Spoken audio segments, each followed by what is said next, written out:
राम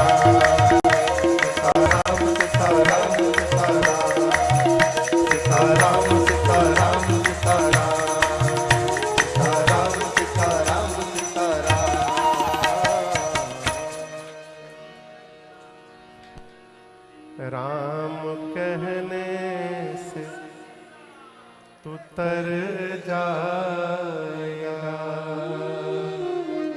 इस कलिकाल में जहां हम और आप जी रहे हैं, देखिए, निद्रा, भय और मैथुन। आहार मने भोजन, निद्रा मने नींद, भय यानी डर, और मैथुन यानी संसारिक सुख। इसी चार में हम भी गति करते हैं और इसी चार में पशु भी गति करता है। हम भी भोजन के लिए आप लोग यहां क्यों आए हैं? यदि हम आपसे प्रश्न करें कि आप सभी लोग भारत छोड़कर दुबई में क्यों आए हैं? हाँ, पेट के लिए। हाँ, यदि भगवान पेट न दिए होते तो कोई आदमी कोई काम न करता। और ये ऐसा अद्भुत मशीन भगवान ने बनाया है, कभी भरता ही नहीं है। अभी हमको पता चला है कि कल रात को आने के बाद कोई आधा किलो खाना खाया है। हाँ, हाँ, हमको उधर से पता चला। अब हम ये नहीं बताएंगे वो कौन है। कितना भी खाओ ये तुरंत खाली हो जाता है। पेट के लिए हम और आप सब दौड़ रहे हैं, न जाने क्या क्या कर रहे हैं। किसके लिए? पेट के लिए, भोजन के लिए। पशु भी दौड़ता है भोजन के लिए। हम भी सोते हैं, पशु भी सोता है। हम लोगों को भी डर लगता है, उसको भी डर लगता है। संसारिक सुख के मामले में पशु हमसे श्रेष्ठ है। क्यों? वो अपने ऋतु में ही गति करता है। अब मनुष्य का तो भगवान मालिक है। आप समझ रहे मेरी बात को ना? तो चार गति हमारी, चार गति पशु की। तो कभी एकांत में सोचिएगा, उस चार पांव वाले में और हम दो पांव वाले में अंतर क्या है? क्या अंतर है? उस यदि जो काम वो कर रहा है वही काम अपने राम भी कर रहे हैं, तो हम लोगों में और उस पशु में क्या अंतर है? अंतर एक है। जानते हैं क्या? उस अंतर का नाम है धर्म। हम धर्माचरण कर सकते हैं और वो पशु धर्माचरण नहीं कर सकता है। ये जो धर्म तत्व है, यही हमको पशुवत से मानवता की ओर लेकर जाता है और हमको जानवर से इंसान बना देता है। केवल धर्म तत्व।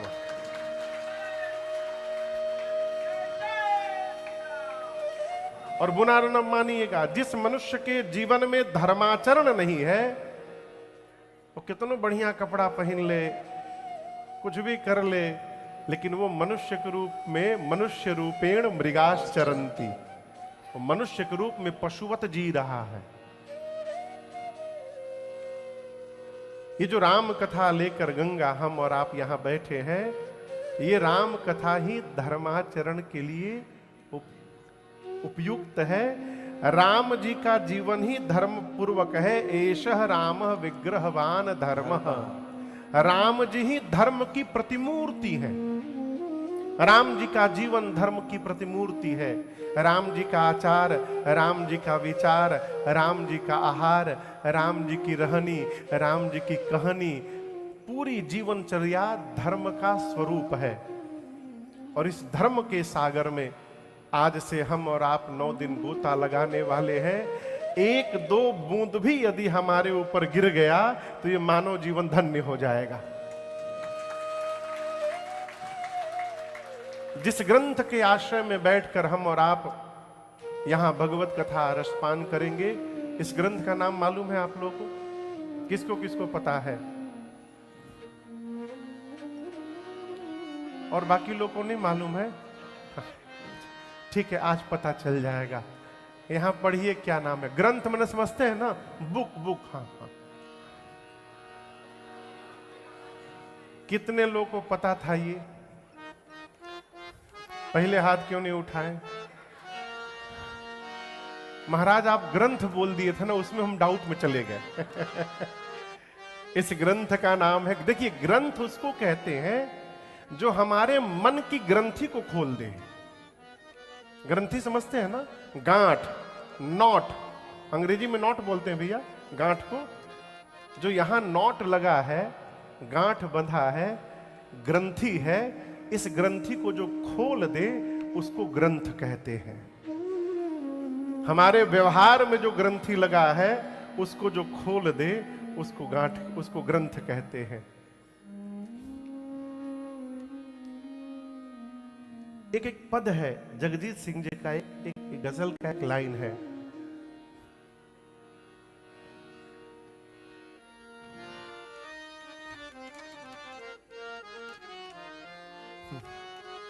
एक लाइन में सुनाता हूं। गांठ अगर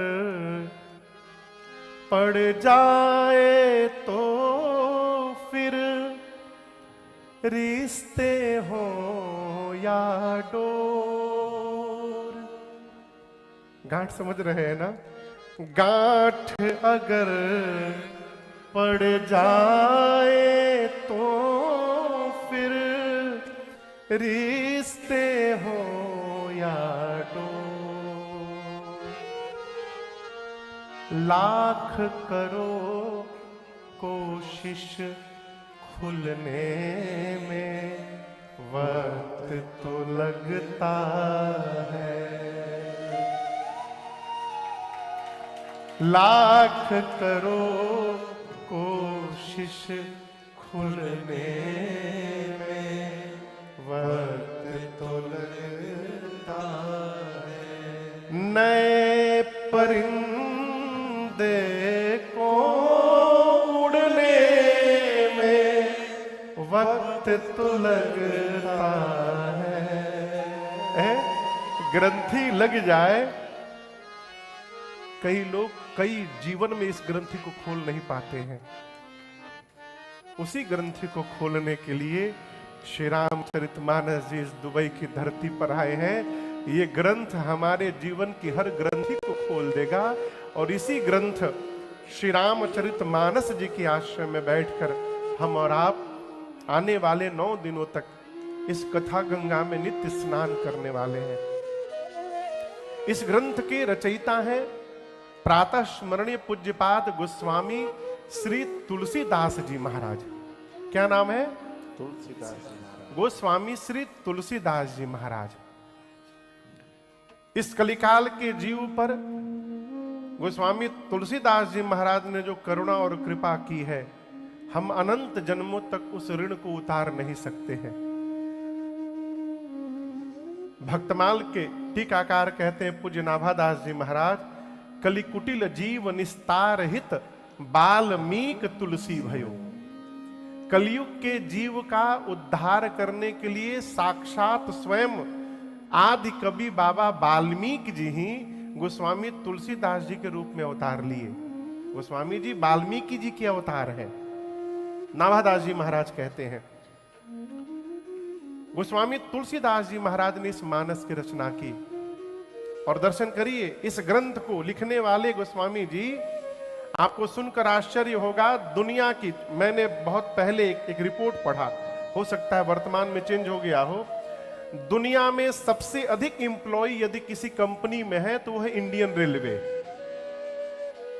अभी पता नहीं वर्तमान में कौन है, मुझे नहीं मालूम, अभी भी है। भारतीय रेलवे में जितने एम्प्लॉय हैं वर्ल्ड के किसी कंपनी में नहीं है। लेकिन हम आपसे एक बात बोले, इसको आज से भूल जाइएगा, दुनिया में सबसे अधिक एम्प्लॉय श्री रामचरितमानस की कंपनी में बैठे हैं। तो ये Shri Ramcharitmanas private limited firm है और जितने राम जी के भगत हैं, जो जो मानस की चौपाई को गा रहा है, सब इस कंपनी के एम्प्लॉय हैं। ये अलग बात है, डेजिग्नेशन सबका अलग अलग है, लेकिन सब इसी कंपनी के एम्प्लॉय हैं। ऐसे ग्रंथ को लिखने वाले गोस्वामी तुलसीदास जी कहते हैं, कवित विवेक एक नहीं मोरे, सत्य कहूं लिखी कागद कोरे। गोस्वामी जी कहते हैं कि मेरे भीतर कविता लिखने का विवेक तनिक भी नहीं है। भैया, कवित विवेक एक नहीं मोरे। और गोस्वामी जी कहते हैं विश्वास करिए, हम ब्लैंक पेपर पर साइन करने को तैयार हैं। सत्य कहूं लिखी कागज कोरे, कोरे कागज पर मैं लिख कर दे रहा हूं, आप इसकी नोटरी करा लीजिएगा। मैं कहता हूं मेरे भीतर कोई विवेक नहीं है कविता लिखने की। जहाज से कभी आप लोग नदी देखे हैं? कहिए, देखिए होंगे ना। नदी सीधी बहती है कि टेढ़ी मेढ़ी? सीधी क्यों नहीं बहती है?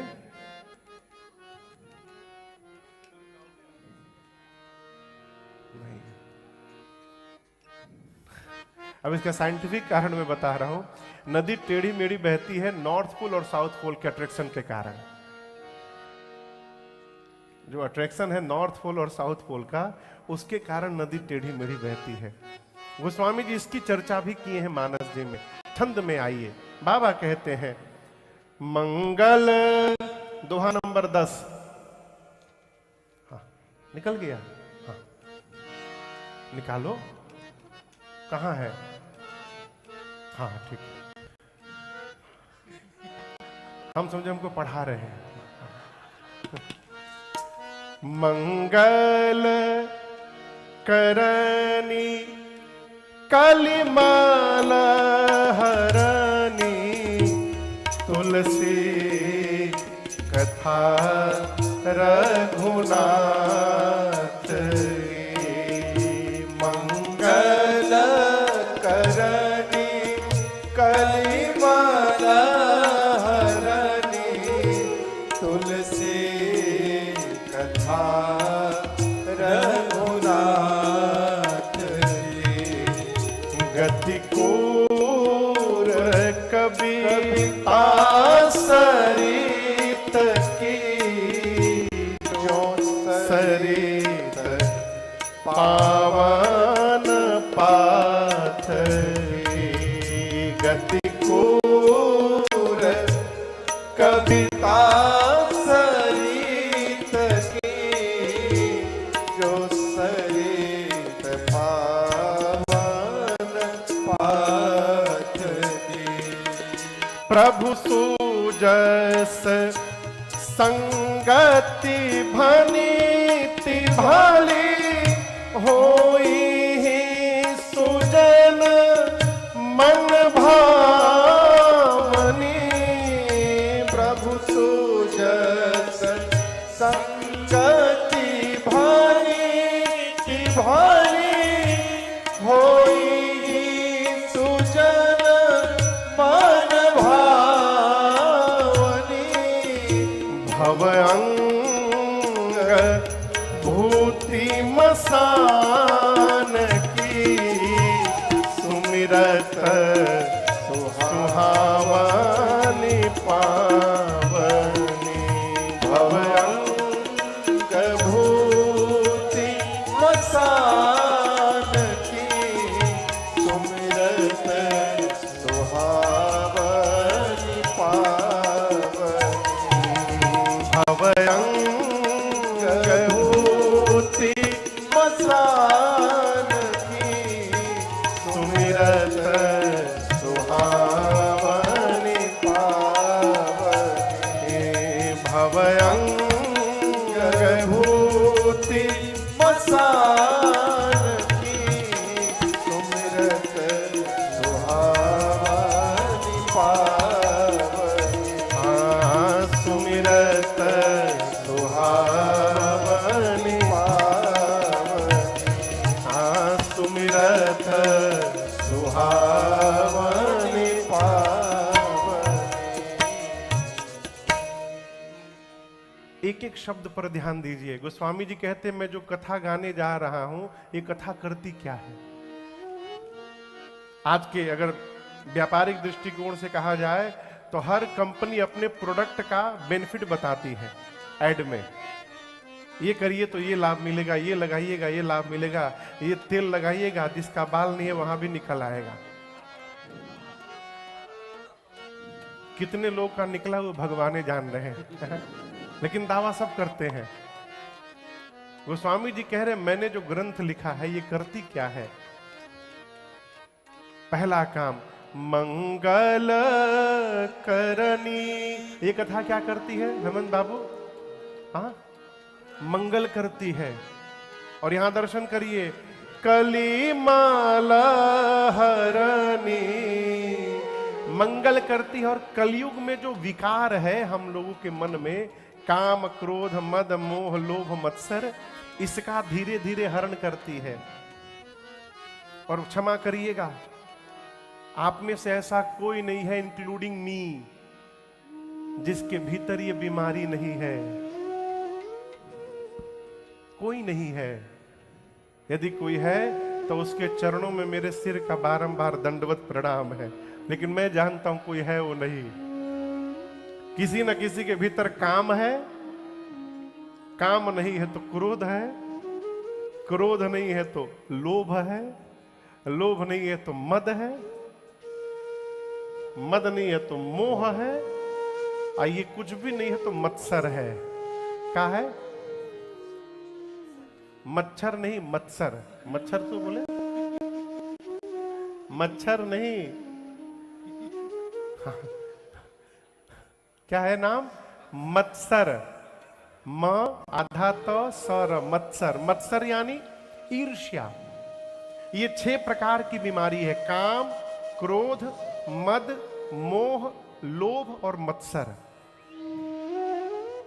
ये बहुत खराब बीमारी है, हमको पता नहीं चलता लेकिन होता है। मद कहते हैं है कोई मेरे आगे टिकने वाला? ये मद है। क्रोध, क्रोधी आदमी का चेहरा, क्षमा करिएगा यदि कोई हो तो, हमेशा ये धनुष बाण बना रहेगा। काम, समझ रहे हैं, कोई ना कोई कामना मन में चलती रहती है। क्रोध मद मोह। मोह जानते हैं क्या है? हम ही तो सब कर रहे हैं, ये मोह है। अब मत्सर तो भगवान मालिक है। अभी परसों हम लोग बिहार में कथा पूरी की, सिवान में, तो परसों पूरी हुई है। कल मैं सुबह कलकत्ता पहुंचा हूं, तो जहां मैं रुका था, हमारे बड़े प्रिय हैं बाबू रुपेश जी, यहाँ आएंगे 10 तारीख को परिवार के साथ। उनका एक बहुत बड़ा होटल है, तो उसी में मैं रुका था। तो जो सोफा था जिस पर मैं बैठा था, तो वो सोफे में वो डिजाइन में गोल गोल बटन नहीं लगते हैं, आप लोग देखे होंगे। तो कोई महापुरुष उन बटनों को नोच दिया था। न जाने ये कौन सा सुख मिलता है, बस में बैठ गए तो सामने वाले गद्दी का स्पंज निकालना। ये तो छोड़िए, एरोप्लेन में जो ट्रे होता है सामने, तो ट्रे के ऊपर पट्टी चिपकाई रहती है। आपका लाइफ जैकेट आपके सीट के नीचे है, please fasten your seat belt, ये 2 पट्टी चिपकाई रहती है। अभी मैं बिने को दिखाया, वो पट्टी नोच के कोई नीचे चिपका दिया था। ईर्ष्या ऐसी बीमारी है, ईर्ष्या से परेशान लोग को यदि आप घर में बुलाकर बिठा दिए, आप चाय लेने जाएंगे, यदि आपका सोफा नया है, वो पेन लेके छेद देगा कि कब ये फटे। मैं सत्य बोल रहा हूं, कब ये फटे। बर्दाश्त करना, दूसरे के सुख को पचा जाना, ये अनंत भगवत कृपा का परिणाम है, ये सहज न समझिएगा। तो ये 6 विकार सबके भीतर है, किसी में कोई है किसी में कोई है। गोस्वामी जी कहते हैं ये भगवान की कथा मंगल करती है, और ये जो विकार है इनका धीरे धीरे हरण करती है। मंगल करनी कलिमल हरणी, तुलसी कथा रघुनाथ की। अब दर्शन करिए मैं जहां से प्रारंभ किया था। गोस्वामी जी कहते हैं ये मेरी कविता कैसी है। गतिकूर कविता सरित की ज्यों सरित पावन पाथ की। जिस प्रकार गंगा जी गोमुख से निकलकर गंगा सागर तक गई तो गंगा जी सीधी नहीं गई, कैसे गई? टेढ़ी मेढ़ी गई, जिगजैग गई। जैसे गंगा जी टेढ़ी मेढ़ी आई हैं, गोस्वामी जी कहते उसी प्रकार ये मेरी कविता भी टेढ़ी मेढ़ी है, सीधी नहीं है। मुझे लिखने का ढंग ही नहीं आता, लेकिन विशेषता क्या है? जैसे कई मोड़ आने के बाद भी गंगा सागर तक आते आते गंगा जी पवित्र नहीं हुई, पवित्र बनी रही, उसी प्रकार ये मेरी कविता टेढ़ी होने के बाद भी पवित्र बनी है। ये मुझे विश्वास है? ये विश्वास है। अब ये विश्वास क्यों है, इसका दर्शन करिए। भगवान शंकर का श्रृंगार जब होता है तो उनके ऊपर पाउडर लगाया जाता है। वो जानते हैं क्या होता है वो पाउडर? भस्म। कहां का? श्मशान का। अच्छा आप बताइए, यदि ऐसे आपको श्मशान का भस्म लाकर दिया जाए तो आप छुएंगे? मैं पूछ रहा हूं। लोग बोलेंगे जल्दी भगाओ इसको घर से बाहर, दुष्ट श्मशान का राख लेके चला आया, अपवित्र मानी जाती है। लेकिन वही श्मशान का भस्म यदि भगवान शिव के श्रृंगार से उतरा हो तो उससे पवित्र संसार में दूसरा कोई वस्तु नहीं हो सकता। हम उसको लेके अपने सिर पे लगा लेते हैं। भव अंग, भव यानी भगवान शिव, अंग उनके शरीर पर, भूति मसान, श्मशान का भभूति शिव के अंग से निकला हो, उस अंग उस भस्म का सुमिरत सुहावनी पावनी, यदि उस भस्म का केवल हम स्मरण मात्र कर ले, हमारा जीवन पावन से परिपूर्ण हो जाएगा। इतनी महिमा उसकी है। तो भस्म में क्वालिटी कहां से आ गया? शिव जी के संपर्क में आने के कारण। गोस्वामी जी कहते हैं मेरी कविता टेढ़ी मेढ़ी है लेकिन पावनी है, कारण भस्म शिव जी के संपर्क में आया तो पवित्र हो गया। मेरी कविता राम जी के संपर्क में आ गई है, इसलिए मेरी कविता पवित्र हो गई है। गोस्वामी जी उत्तर देते हैं, एहि रघुपति नाम उदारा, एहि रघुपति, गाइए सुनकर गाइए, नाम उदारा। हाँ एहि रघुपति नाम उदारा, एहि रघुपति नाम उदारा।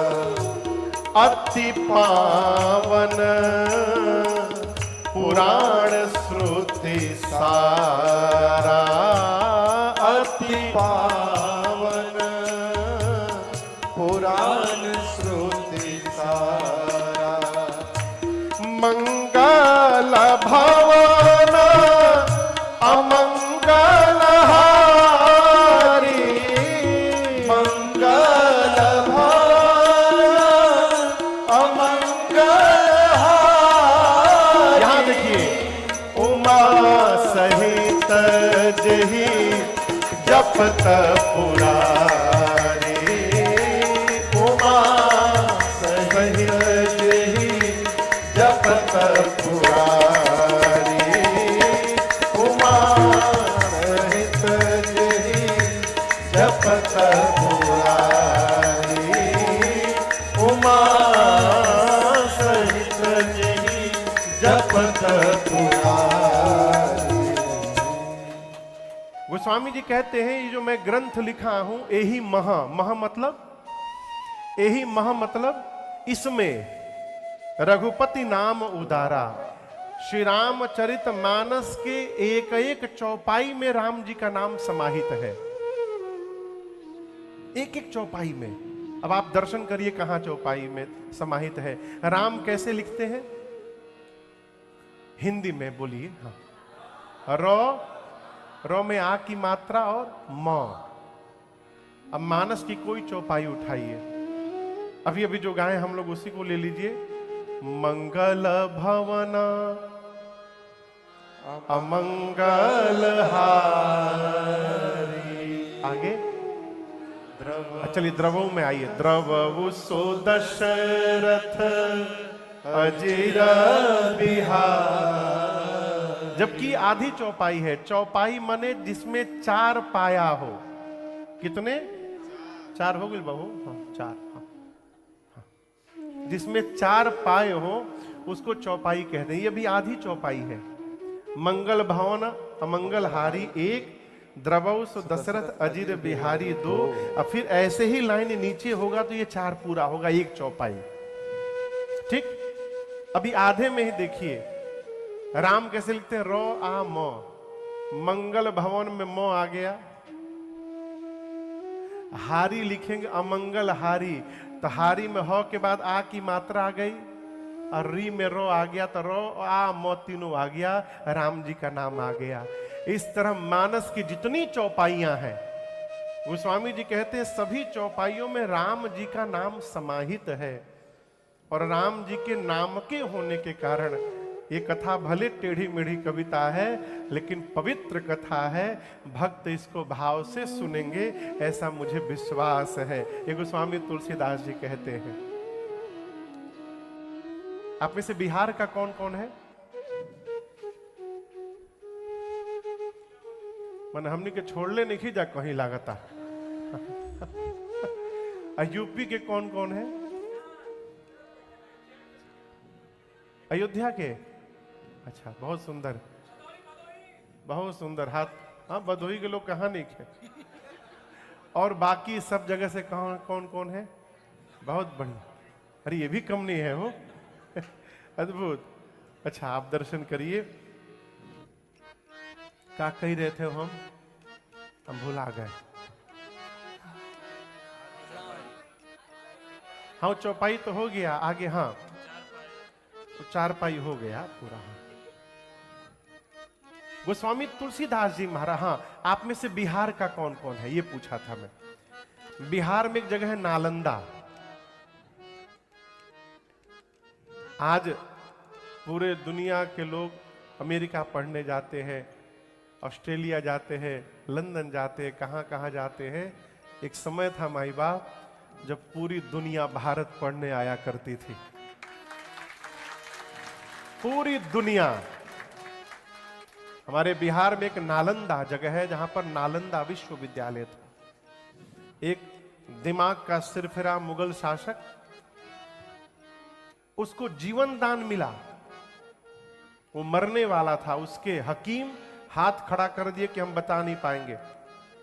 नालंदा से एक वैद्य गए उसको बचाने के लिए। बोले तुमको औषधि खानी पड़ेगी। बोली मैं औषधि नहीं खाऊंगा काफिर के हाथ से।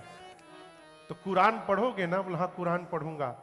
तो वैद्य जी ने क्या किया, कुरान के कोने में जहां पन्ना पलटते हैं वहां दवाई लगा दी। अब वो पलट के जीभ से लगा करके पलटता रहा और दवाई भीतर गई, वो ठीक हो गया। तो उसने बुलाया उसको, वैद्य को बताओ, बुलाओ कैसे ठीक किया मुझे। तो वैद्य जी ने बताया कि ऐसे ऐसे मैंने औषधि लगाई। कहाँ उसको धन्यवाद करना चाहिए। बोला यदि इस प्रकार का ज्ञान इन लोगों के पास रहेगा तो पूरे विश्व पर कब्जा कर लेंगे। बस सेना लेकर गया और पूरे नालंदा विश्वविद्यालय में आग लगा दी उसने। 6 महीने तक जलता रहा पूरा विश्वविद्यालय। आज भी कभी बिहार जाइए तो उस अवशेष का दर्शन करिएगा। लेकिन आपको पता हो कि हमारे पूर्वज किताब में लिख करके याद नहीं कराते थे, यहां भर करके याद करा देते थे। शिष्य को उनके गुरुजी स्मरण करा देते थे, वो अपने शिष्य को स्मरण करा देते थे। इसी परंपरा में पूरा ज्ञान चलता रहा। गोस्वामी तुलसीदास जी कहते हैं मैंने इस कथा को कहां सुनी। क्या दोहा पढ़िए, दोहा पढ़िए। गोस्वामी जी कहां सुने? मैं पुनि निज गुर सन सुनी, कथा सुसूकर खेत, समझी नहीं तस बालपन, तब अति रहे वो अचे। गोस्वामी जी कहते हैं, मैंने सबसे पहली बार इस कथा को अपने गुरुदेव भगवान प्रातः स्मरणीय पूज्य श्री नरहरिया दास जी महाराज के श्रीमुख से सुना। किससे सुना? नरहरिया दास गुरु जी से। कहां सुना? सूकर क्षेत्र में, सूकर खेत, सूकर कहते हैं वराह क्षेत्र में। वराह क्षेत्र में गोस्वामी तुलसीदास जी सबसे पहले गुरु जी के मुख से राम कथा सुने। और गोस्वामी जी कहते हैं, मेरे समझ में कुछ नहीं आया। बुरा न मानिएगा, एक बात बोले, आप लोग तो रसिक श्रोता हैं, हम लोग कथा गाते हैं तो भारत में तो हजारों की भीड़ रहती है, उसमें कई लोग सो भी जाते हैं। तो जो 4 घंटा कथा में सोया रहता है ना, उससे भी जब बाद में पूछा जाता है कि कैसा रहा, बोले दिव्य आनंद की वर्षा हुई। वो 4 घंटा सोया है, उसके बाद भी कहेगा दिव्य खूब वर्षा हुई आनंद की। क्या कहा महाराज ने? बड़ी ऊंची कथा सुनाए महाराज। क्या सुनाए? इतनी ऊंची सुनाए कि सब ऊपर ऊपर ही चला गया। कहने का अर्थ है, जो नहीं जान रहा है वो भी सर्टिफिकेट लेके घूम रहा है कि हम पीएचडी होल्डर हैं इसमें। और गोस्वामी तुलसीदास जी इस बात को स्वीकार करते हैं कि गुरु जी ने सुनाया, समझी नहीं तस बालपन, तब अति रहे वो अच्छे। मैं बालपने में था, मेरी उम्र कम थी, अचेतन अवस्था था, मन था, इसलिए गुरु जी सुनाए तो, लेकिन गोस्वामी जी एक्सेप्ट करते हैं कि मेरे समझ में कुछ नहीं आया। अच्छा, आपसे हम प्रश्न करें, आप अपने बेटे को पढ़ाने बैठे हैं, पूछो ना, आप कुछ उसको बता रहे हैं और उसके समझ में नहीं आ रही है, आप कितनी बार बताएंगे? कोई कुछ बोल ही नहीं रहा है। किसी ने हमको एक वीडियो दिखाया कि एक माँ अपने बेटे को पढ़ा रही है, सत्य घटना है, तो बोल रही कि मार भी रही है, अब बेचारा बच्चा रो रहा है, एकदम माइंड डिस्टर्ब। बोली कि 8 में से 4 गया, कितना बचा? तो कभी 9 9 9 12 12 12 3 3 3 7 7, डर के मारे जौने लही जाए। माँ उसको पूरा डांट रही है और बेचारा समझ ही नहीं पा रहा है। तब माँ बोले, अच्छा छोड़ो, हम तुमको 8 रोटी दिए, यह भारी है ना, तुमसे एकदम इजी प्रश्न पूछ रहे हैं, तुमको हम 3 रोटी दिए और तीनों रोटी तुम खा गए, तो तुम्हारे पास क्या बचा? बोला सब्जी। मैं जब देखा तो इतना हंसा इस वीडियो को।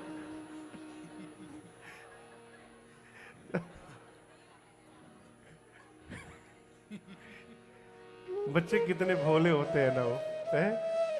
आपका बच्चा यदि समझ नहीं रहा है, आप उसको कितनी बार समझाइएगा, ये पॉइंट है। बोलिए बोलिए। माई बोल रही है 3 बार, कि भैया बोल रहे हैं 4 बार। और कोई बतावे? क्या बात। देखिए 3 बार उसको समझाना चाहिए जो गलत रास्ते पे जा रहा है। आप समझ रहे हैं? आप उसको 3 बार रोकिए कि ये रास्ता गलत है, नहीं रुके तो आप शांत हो जाइए। क्यों? बिना भुगते कोई समझने वाला नहीं है।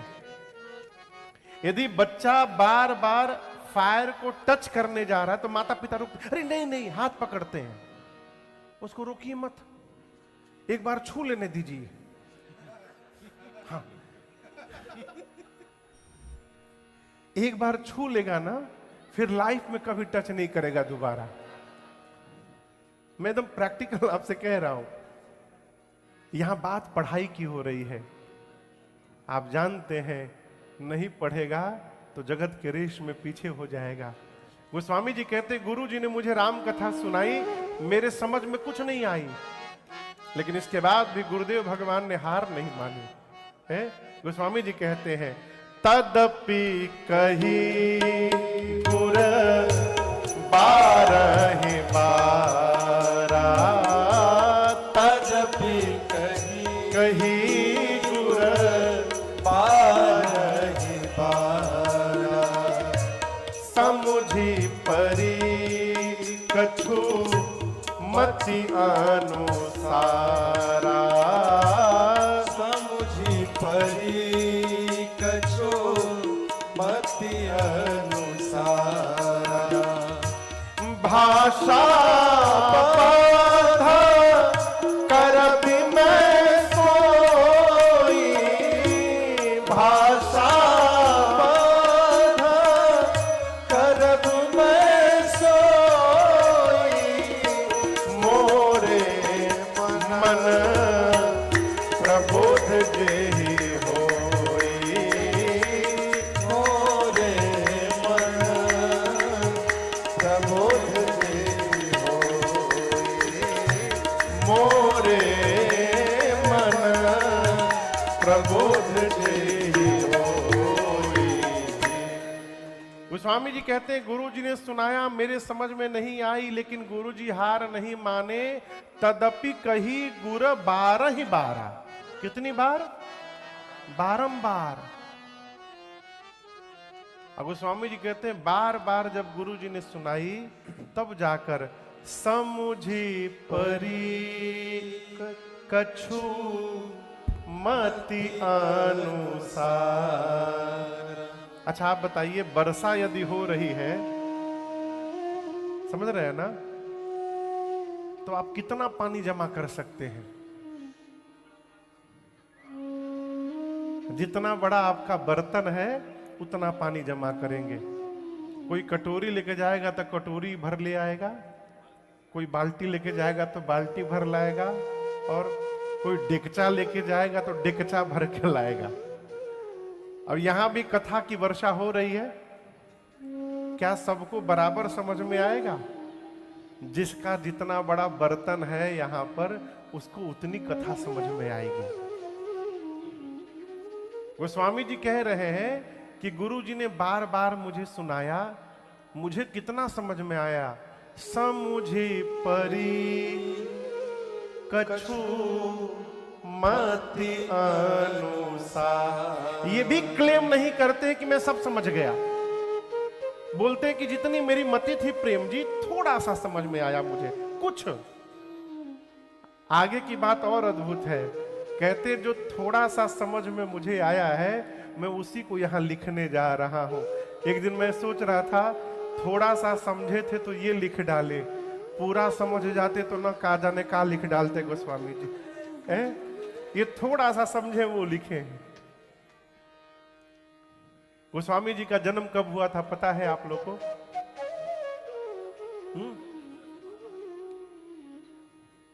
संबत, बोलिए बोलिए, किसने बोला? 1554। 1554 विषय कालिंदी के तीर, श्रावण शुक्ला सप्तमी, तुलसी धरे शरीर। संबत 1554 में गोस्वामी तुलसीदास जी महाराज का प्रादुर्भाव हुआ, उनका जन्म हुआ। और रामचरितमानस कब लिखे वो? बोलिए बोलिए। संबत 1631 में, 1631 में। संबत ईस्वी नहीं, संबत 1631 में अयोध्या में बैठकर रामनवमी का दिन था। ठीक 12 बजे उस दिन रामनवमी भी मंगलवार को पड़ी थी। मंगलवार के दिन, रामनवमी के दिन राम जी अवतार लिए अयोध्या में, और उसी मंगलवार के दिन, रामनवमी के दिन अयोध्या में श्री रामचरितमानस ने भी अवतार लिया है। ये भगवान का स्वरूप है साक्षात। संवत 1631 में गोस्वामी जी प्रारंभ किए। अब कितना साल की एज था गोस्वामी जी का, माइनस करिए। हाँ, माइनस कर लिया आप लोग। हाँ, अब आप दर्शन करिए, 77 वर्ष की अवस्था में गोस्वामी जी मानस लिखना प्रारंभ किए। और मैं आपको बताऊं, जिस समय गोस्वामी जी मानस लिखना प्रारंभ किए, उसके पहले संपूर्ण भारत की 3 बार पद यात्रा की उन्होंने, ये कंप्लीट कर चुके थे। पूरे भारतवर्ष का 3 बार पद यात्रा कर चुके हैं। श्री बद्री नारायण में नर नारायण भगवान का दर्शन प्राप्त कर चुके हैं। व्यास गुफा में व्यास जी महाराज का दर्शन प्राप्त कर चुके हैं।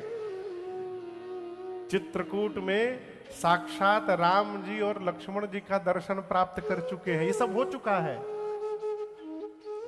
पहले के लोग शौच के लिए लोटा लेके जाते थे गांव में, आप लोगों को पता है ना। गोस्वामी जी काशी में रहते थे, तो गोस्वामी जी शौच के लिए गंगा जी को पार करके काशी जी में और बालू पर जाते थे। अभी जहां रामनगर है, आप में से काशी का कोई है? इधर भैया लोग हैं। तो बालू जो रेता है उधर जाते थे।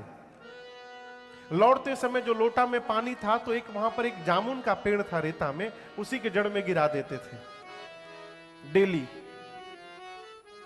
उस पर एक ब्रह्म राक्षस रहता था, और गोस्वामी जी के नित्य पानी गिराते से वो पानी पा करके तृप्त हो गया एक दिन, और उसने एक दिन गोस्वामी जी को दर्शन दिया।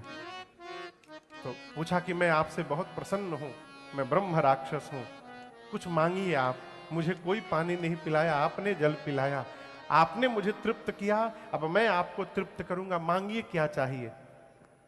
तो बोले कि मुझे रघुनाथ जी का दर्शन करना है। गोस्वामी जी बोले, ब्रह्म राक्षस ने कहा कि देखिए, मेरी इतनी शक्ति तो नहीं कि मैं आपको दर्शन करा दूं, लेकिन जिससे दर्शन प्राप्त हो सकता है उसका दर्शन पता मैं बता सकता हूं। बोले मैं हनुमान जी का पता बता सकता हूं। गोस्वामी जी बोले बताइए। तो बोले किसी भी कथा में सबसे पहले जो आके बैठे और सबसे अंत में जो उठ के जाए, वो और कोई नहीं होता है, वो स्वयं श्री हनुमान जी महाराज होते हैं। यहां भी होंगे हनुमान जी महाराज, इस बर दुबई के इस होटल में बैठे हैं। हाँ, ये बात अलग है किस रूप में बैठे हैं ये नहीं पता हमको आपको। तो एक जगह कथा चल रही थी, गोस्वामी जी गए तो सोचे कि कौन पहले आया ये तो पता नहीं चलेगा, मैं भी बैठ जाता हूं, देखता हूं अंत में कौन जाता है। तो जाके बैठ गए, कथा पूरी भई, महाराज भी चले गए, लोग भी चले गए। गोस्वामी जी एक फटा वस्त्र ओढ़े बैठे हुए थे, एक हनुमान जी वेश बदल के बैठे हुए थे। गोस्वामी जी भी बगल में बैठे, अब ना वो उठे ना ये उठे। गोस्वामी जी कहा कि जो लास्ट तक बैठा रहेगा वो हनुमान जी होंगे। तो वो बोले गोस्वामी जी को, बाबा आप जाइए। बोले हम कहाँ जाए, आप जाइए। तो हनुमान जी बोले हम तो यहीं सोते हैं। तो गोस्वामी जी बोले हम भी यहीं सोएंगे। अब हनुमान जी का नियम कि किसी के रहते वो जा नहीं सकते, वो अंत में जाएंगे। तो बहुत देर तक ये चला, आप पहले आप पहले। फिर हनुमान जी ने दर्शन दिया गोस्वामी तुलसीदास जी को। तो गोस्वामी जी बोले कि मुझे राम जी का दर्शन करना है। बोले अयोध्या जाइए, भगवान मिलेंगे आपको। गोस्वामी जी अयोध्या गए, सामने से राम लक्ष्मण जी बालक के रूप में घोड़े पर बैठ के गुजर गए, इनको पता ही नहीं चला। आगे हनुमान जी मिले, पूछे दर्शन मिला? बोला नहीं, अभी तो प्रभु गए। फिर रोने लगे। बोला अच्छा एक काम करिए, अब कहीं आइए जाइए मत, आप जाकर चित्रकूट में राम घाट पर बैठ जाइए। गोस्वामी जी जाकर चित्रकूट में राम घाट पर बैठ गए। एक दिन सवेरे सवेरे संध्या के लिए गोस्वामी जी तिलक घिस रहे थे कि तिलक लगाएंगे चंदन। राम जी लक्ष्मण जी बालक का रूप बना के चले आए। बोले बाबा हमको तिलक लगाएंगे? बोले अभी लगाते हैं। हनुमान जी देखे बाबा फिर मिस करने वाले हैं। तो गोस्वामी हनुमान जी महाराज पक्षी का रूप धारण करके ऊपर बैठे और ध्वनि निकली, चित्रकूट के घाट पर भई संतन की भीड़, तुलसीदास चंदन घिसे तिलक देत रघुबीर। जैसे गोस्वामी जी सुने, चरण पकड़कर रोने लगे और वहीं पर उनको राम जी लक्ष्मण जी का साक्षात्कार दर्शन प्राप्त हुआ। तो आप दर्शन करिए, 77 वर्ष के एज में 3 बार पूरे भारत की परिक्रमा, बद्री नारायण में नर नारायण भगवान का दर्शन, व्यास जी महाराज का दर्शन, राम लक्ष्मण जी का दर्शन और स्वयं भगवान श्री विश्वनाथ का अनुग्रह। इतना कुछ प्राप्त होने के बाद गोस्वामी जी मानस लिखने जा रहे हैं। आप ये समझिए, ये श्री रामचरित मानस केवल ग्रंथ नहीं है, ये गोस्वामी तुलसीदास जी के पूरे जीवन के पुण्य का स्वरूप है, उनके पूरे जीवन के भजन का स्वरूप है? इसलिए मैंने बैठते कहा, गोस्वामी जी का उपकार हम लोग अनंत जन्मों तक नहीं उतार सकते हैं। इसलिए एक बार भाव श्रद्धा के साथ पूज्यपाद गोस्वामी तुलसीदास जी महाराज की जय। आइए एक पद गाते हैं। जय जय, आप लोग भी गाइएगा ना पीछे से। हाँ। जय जय सिया रघुराई, जयति जय तुलसी गोसाई। जय जय सिया रघुराई, जयति जय तुलसी गोसाई। जय जय सिया रघुराई, जयति जय तुलसी गोसाई। जय जय सिया रघुराई, जयति जय तुलसी गोसाई।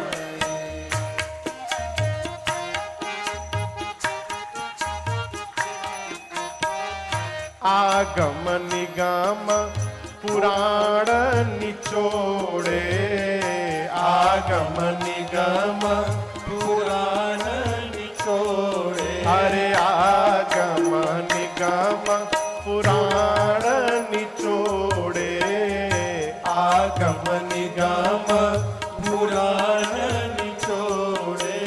अद्भुत अद्भुत करी कविताए, जयति जय तुलसी गोसाई। अद्भुत करी कविताए, जयति जय तुलसी गोसाई। जय जय सिया रघुराई, जयति जय तुलसी गोसाई।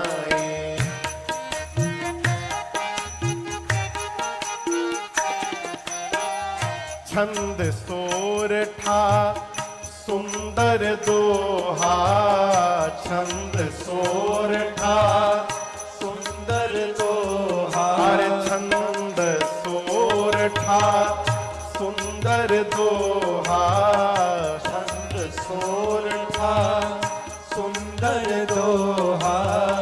रुचिर रुचिर चारु चौपाई, जयति जय तुलसी गोसाई। रुचिर चारु चौपाई, जयति जय तुलसी गोसाई। जय जय सिया रघुराई, जयति जय तुलसी गोसाई।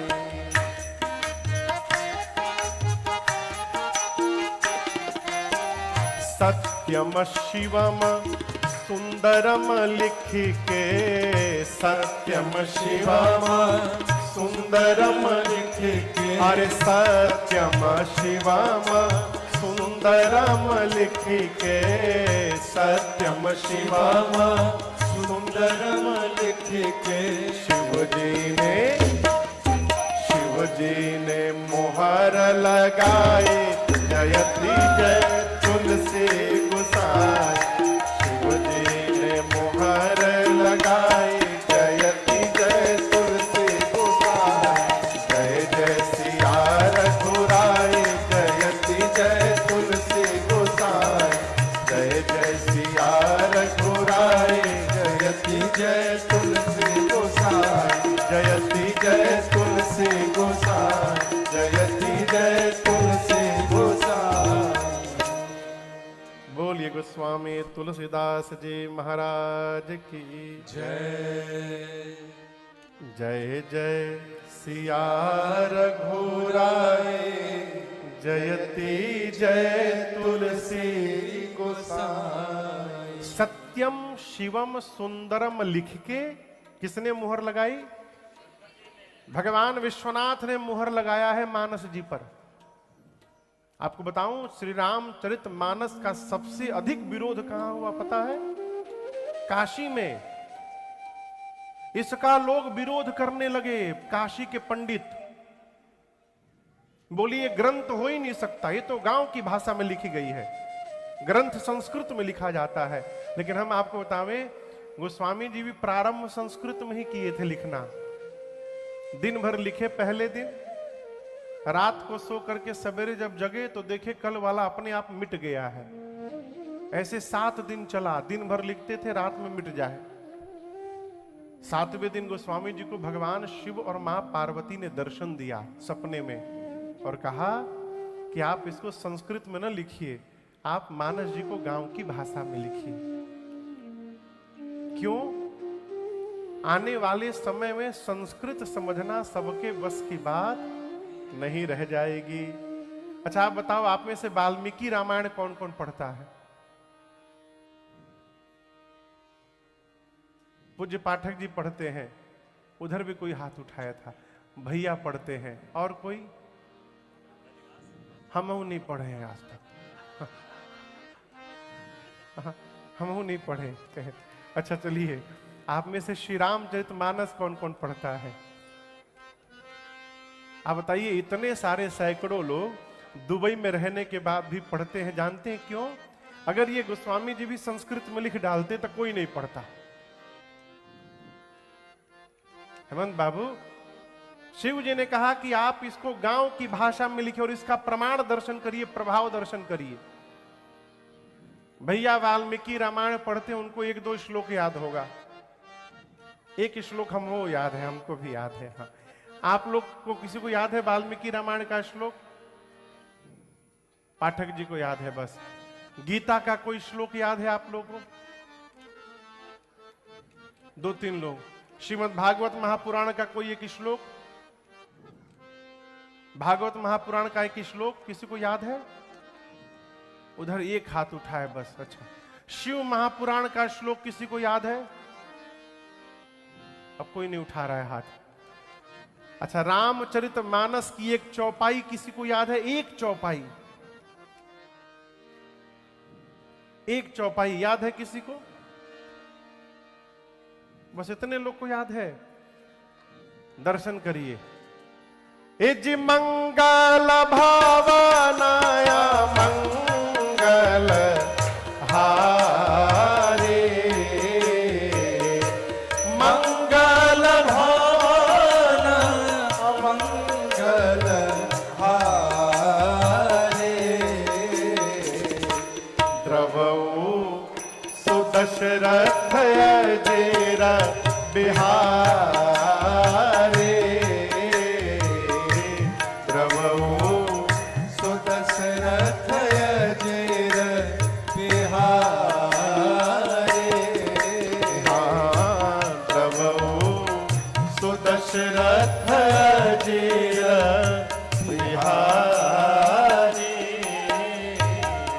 ये चौपाई कितने लोग को याद थी? पहले कहानी हाथ उठाए। महाराज पता ही नहीं था ये तो मानस की चौपाई है, आज पता चला।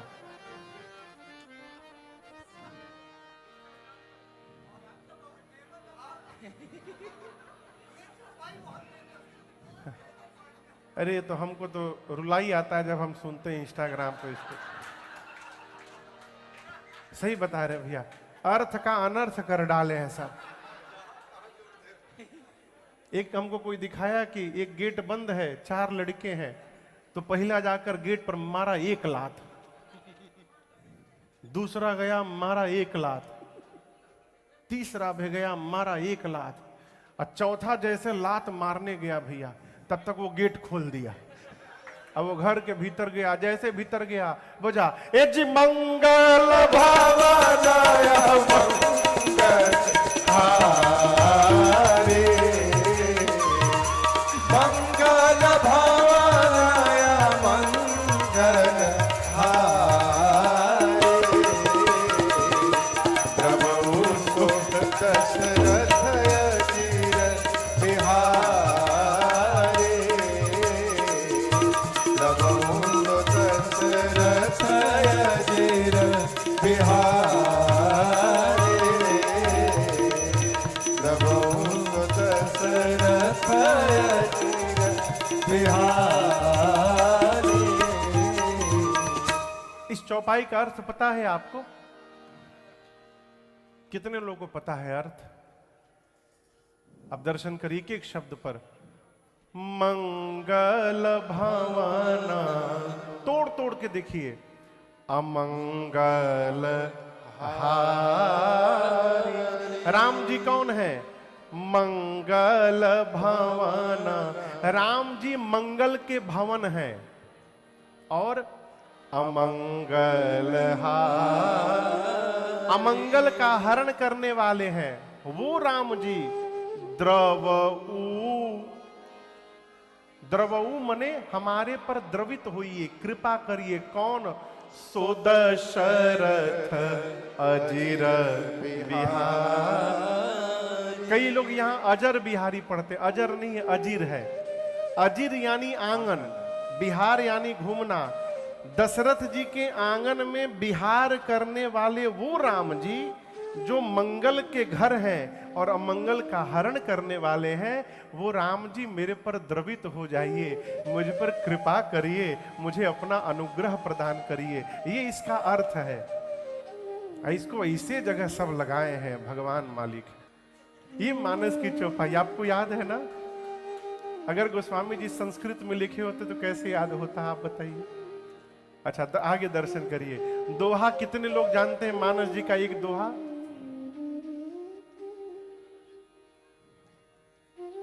सब जान रहे हैं। श्री गुरु चरण सरोज रज निज मन मुकुर सुधार बरनौ रघुबर बिमल जस जो दायक फल जो दायक फल। ये कितने लोग जानते थे दोहा? पहले क्यों नहीं उठाए हाथ? महाराज हम तो जानते थे, ये हनुमान चालीसा का दोहा है। ये अयोध्या कांड का प्रथम दोहा है। इसी दोहे से अयोध्या कांड की कथा प्रारंभ होती है।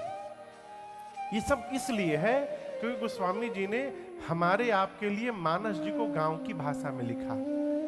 जब गोस्वामी जी लिखकर काशी गए, काशी के विद्वान पंडित भैया विरोध में खड़े हो गए, बोले हम मान्यता देंगे ही नहीं इसको ग्रंथ की।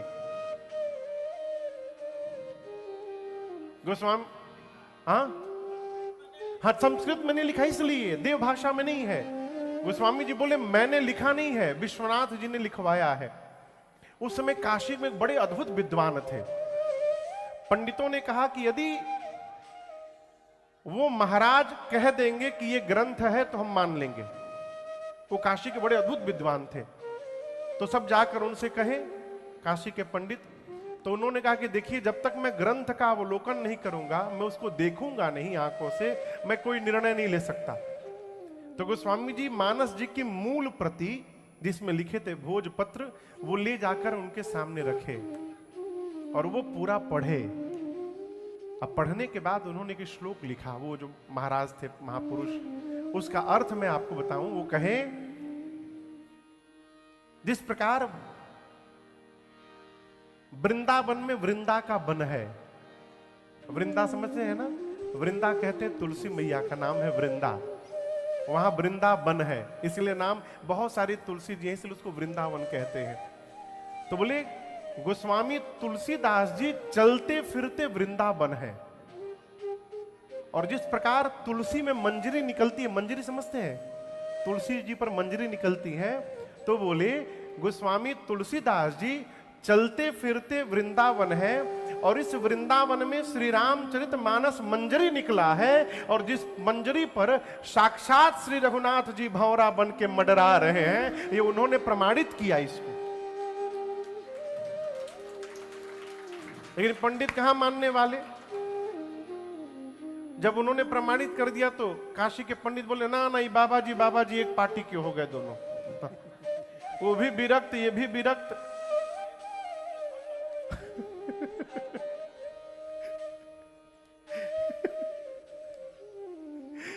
बोले नहीं नहीं बाबा जी अपनी पार्टी बना लिए, यूनियन कर लिए, इनकी बात को हम नहीं मानेंगे। आप बोले विश्वनाथ जी ने लिखवाया है, ठीक है, विश्वनाथ जी यदि प्रमाणित कर दे तो हम मान लेंगे ये ग्रंथ है। तो आपको बताऊं, काशी विश्वनाथ जी के गर्भगृह में शयन आरती के समय, रात में जो शयन आरती होता है विश्वनाथ जी का, सबसे नीचे श्री रामचरित मानस रखा गया, इनके ऊपर 18 पुराण रखे गए और फिर चारों वेद रखे गए, और रख करके मंदिर का गेट बंद कर दिया गया। सारे पंडित जो विरोध में थे वहीं रात में बैठे रहे, छोड़ के जाएंगे नहीं, गोस्वामी जी कहीं कुछ चतुराई कर दे खोल के, तो घेर करके मंदिर में बैठे रहे और रात भर वेद पाठ किए। पंडित वेद ध्वनि कर रहे हैं और गोस्वामी जी बैठे बैठे रो रहे हैं। और गोस्वामी जी केवल प्रेम जी एक ही बात बोले, कहा बाबा राखो लाज हमारी, बाबा राखो लाज हमारी। 1:30 बजे के आसपास विश्वनाथ जी में मंगला आरती होती है। आप में से कई लोग दर्शन भी किए होते होंगे रात में। 1:30 बजे मंदिर का गेट खोला भैया, पंडित देखे तो रोने लगे। जानते क्या हुआ था? जो रामचरितमानस सबसे नीचे रखा गया था वो सबसे ऊपर आ गया था। 18 पुराण 4 वेद के ऊपर श्री राम, ये मनगढ़ंत बात नहीं है, ये प्रमाणित तथ्य है। श्री रामचरित, काशी नरेश भी बैठे रहे वहां पर रात में, स्वयं काशी के राजा बैठे थे देखने के लिए कि विश्वनाथ जी कैसे प्रमाणित करते हैं इसको ग्रंथ। सवेरे जब मंगल आरती के समय पट खुला तो श्री रामचरितमानस सबसे ऊपर थे, और केवल ऊपर नहीं थे, इस पर भगवान विश्वनाथ का हस्ताक्षर था, सिग्नेचर। क्या मालूम है लिखा था? यहीं पर वो शब्द निकला पहली बार, लिखा था सत्यम शिवम सुंदरम। इस शब्द का प्रादुर्भाव ही तब हुआ।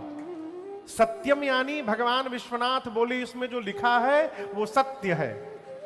शिव का अर्थ होता है कल्याण, शिवम यही कल्याण करने वाला है, और सुंदरम यही राम जी का सबसे सुंदर चरित्र है। ये भगवान विश्वनाथ ने प्रमाणित किया, तब जाकर काशी के पंडित इसको स्वीकार किए। वही अभी मैं कह रहा था, सत्यम शिवम सुंदरम लिखी के, सत्यम शिवम सुंदरम लिखी के, सत्यम शिवम सुंदरम लिखी के, सत्यम शिवम सुंदरम लिखी के।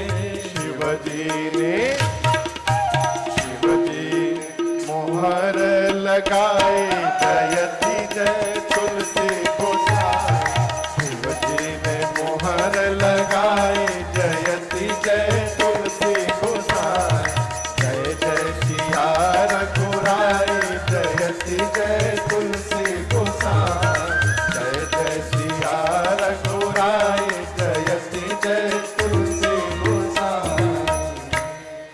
भगवान शंकर ने प्रमाणित किया सत्यम शिवम सुंदरम। ये श्री रामचरितमानस जी हैं। श्री रामचरितमानस में 7 कांड हैं। कितने कांड? 7। नाम किसको किसको याद है? सब बहुत अच्छी बात। बाल कांड, रिपीट करिए। दूसरा अयोध्या कांड, तीसरा, हाँ जौन मन करे बोलिए, कौन ना तो लहिए जाएगा। तीसरा कांड है अरण्य कांड, चौथा किष्किंधा कांड, पांचवा सुंदर कांड, छठा लंका कांड और सातवें कांड का नाम है उत्तर कांड। ये श्री रामचरितमानस के एहिमह रुचिर सप्त सोपाना, ये 7 कांड है।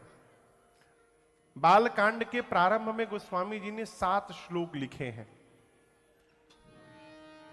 महापुरुषों का अपना अपना चिंतन है, 7 कांड ही क्यों लिखे, 8 क्यों नहीं लिखे, 6 क्यों नहीं लिखे। देखिए दिन कितने होते हैं, जोर से कहिए, रंग कितने होते हैं। आजकल तो हजारों रंग नाम हो गए हैं रंग के, ये पिंक तो वो pink, light pink, baby pink, blossom pink, न जाने कितने नाम भगवान जाने, लेकिन मूल रूप से कितने रंग हैं। गोस्वामी जी 7 कांड इसलिए लिखे कि किसी भी रंग का जीव क्यों ना हो, सप्ताह के किसी भी दिन इस मानस जी को पढ़ा जा सकता है, कैसे भी पढ़ा जा सकता है। इसलिए बाबा ने 7 कांड इसमें लिखे। लोग प्रश्न करते हैं मुझसे, महाराज सवेरे पढ़े कि रात को? नहा के पढ़े महाराज, कि बिना नहाए भी पढ़ सकते हैं, रात में पढ़ सकते हैं, और शाम के समय महाराज खा के पढ़ना है कि खाली पेट पढ़ना है? अच्छा, अब बिस्तर पे पढ़ सकते हैं महाराज, लेट के पढ़ सकते हैं। अच्छा, घर के बाहर के भीतर ही, इस सबसे बाहर निकलिए, आप नहा के पढ़िए, बिना नहाए पढ़िए, खा के पढ़िए, बिना खाए पढ़िए, सो के पढ़िए, जग के पढ़िए, बैठ के पढ़िए, खड़े होके बैठिए, टंगा के पढ़िए, लटक के पढ़िए। अरे हरे राम हरे हरे, भोजपुरी समझ में आएगी सबको? इजी है, इजी है।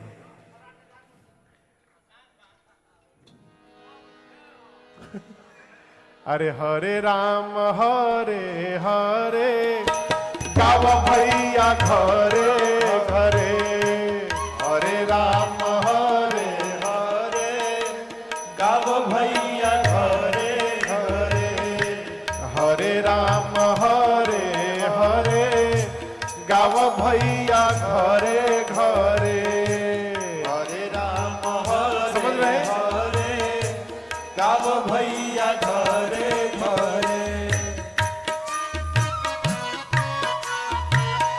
जौने हमें सीतारामा, जौने हमें सीतारामा, ऊहे हमें राधे श्यामा, वो से हमें राधे श्यामा। हाँ, जौने हमें सीतारामा, जौने हमें सीतारामा, ऊहे हमें राधे श्यामा, ऊहे हमें राधे श्यामा। अंतर न केहू करे, गावा भैया घरे घरे, अंतर न केहू करे, गावा भैया घरे घरे, हरे राम हरे हरे, गावा भैया घरे घरे, हरे राम हरे हरे, गावा भैया घरे घरे। अवसर ना ऐसन आई, अवसर ना ऐसन आई, नर्तन मिलल बा भाई, नर्तन मिलल बा भाई। हाँ, अवसर ना ऐसन आई, अवसर ना ऐसन आई, नर्तन मिलल बा भाई, नर्तन मिलल बा। इसलिए बैठी गाव चाहे खड़े, गाव भैया घरे घरे, बैठी गाव चाहे खड़े, गाव भैया घरे घरे। हरे राम हरे हरे, गाव भैया घरे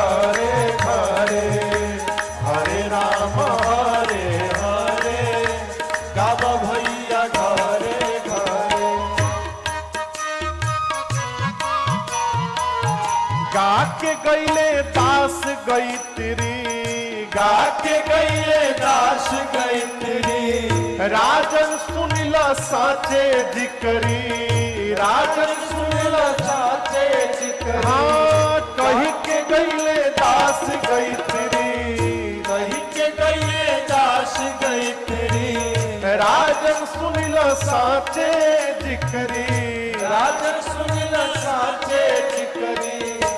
नमवे से काल डरे गाव भैया घरे घरे, नमवे से काल डरे गाव भैया घरे घरे, हरे राम हरे हरे गाव भैया घरे घरे, हरे राम हरे हरे गाव भैया घरे घरे, हरे राम हरे हरे गाव भैया घरे घरे।